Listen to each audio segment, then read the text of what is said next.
عندما تختفي الطائرات تطير الحمامات بيضاء بيضاء تغسل خد السماء بأجنحة حرة تستعيد البهاء وملكية الجو واللهو.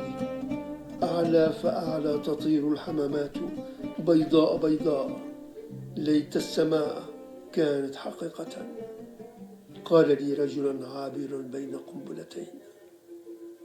Quand disparaissent les avions, s'envolent les colombes. Blanches, blanches, elles lavent la joue du ciel. Avec des ailes libres, elles reprennent l'éclat et la possession de l'éther et du jeu. Plus haut s'envolent les colombes blanches. Blanches, blanches. Ah, si le ciel était réel, m'a dit un homme passant entre deux bombes.